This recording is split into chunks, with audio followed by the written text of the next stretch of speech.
Ah bah c'est sûr que ça met un peu de piment dans la course, un peu de suspense. On aurait aimé avoir un peu plus de gras et bon finalement ça revient fort par derrière, notamment Yannick là qui vient de faire 24 heures très très rapide. Voilà, c'est comme ça, hein. On cravache, on continue enfin en tout cas j'essaie de continuer de trouver les bonnes manettes sur mon bateau. C'est pas forcément évident parce qu'on a là dans l'Indien et en ce moment beaucoup de tribord à mur qui est pas mon bon bord. C'est le bord où j'ai pas de foil et là on est dans des conditions médium où justement les foilers peuvent exprimer toute leur puissance et bon voilà, j'essaye de faire marcher mon bateau un peu différemment, voilà, pour essayer de rester au contact là de Charlie et de Yannick. Voilà, et malheureusement on a dans la suite des opérations beaucoup de tribord encore à venir, donc c'est pas très favorable pour moi, mais je m'accroche. Voilà, il finira bien par y avoir du bâbord dans du médium, et enfin en tout cas des conditions où je pourrais être à 100%. En attendant, là on est dans des conditions qui sont quand même malgré tout assez sympas par rapport à ce qu'on a eu là depuis plusieurs semaines dans l'Indien. Donc voilà, je profite aussi de ces moments-là parce que même si je suis pas sur le bon bord, que ça revient par derrière, on est quand même dans des conditions qui sont chouettes. Hein. Non, bah, je pense que comme toi, on essaye d'anticiper un maximum de choses, et notamment techniquement. Les avaries techniques sont on a plein de procédures et plein d'outillages et plein de choses à bord pour essayer de parer à tout ça.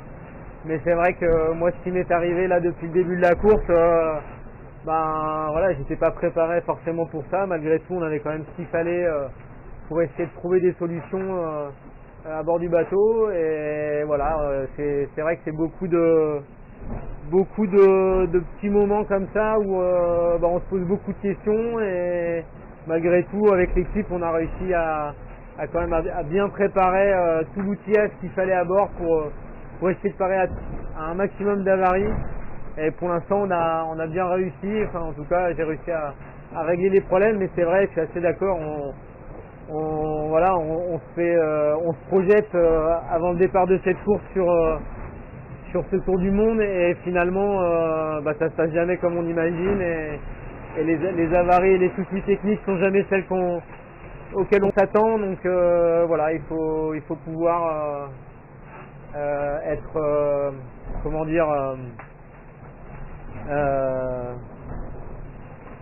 faut être prêt quoi. Faut être prêt dans sa tête à tout simplement subir des choses auxquelles on s'attend pas et prendre finalement les avaries, les obstacles comme faisant partie de la course.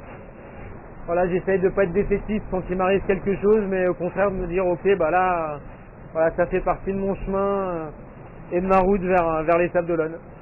Voilà, ça fait partie du Vendée Globe et j'essaye de prendre ce qui m'arrive comme ça.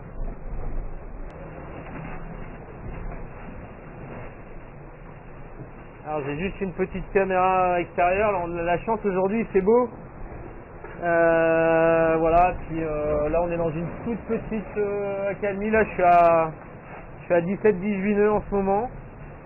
On a des conditions qui sont chouettes mais quand même un peu instables quoi, hein. J'ai entre 13 et 22 nœuds de vent, donc il faut quand même être dessus en régulation pour essayer d'aller vite en moyenne. Voilà, mais sinon les conditions sont plutôt sympas. Et là en ce moment c'est c'est la fin de la journée pour nous. Donc là dans 1 heure, 1 heure et demie, il fera nuit. Et voilà, j'ai commencé à enquiller quelques siestes. Voilà, essayer de garder la forme et la pêche pour la suite. Il va en falloir.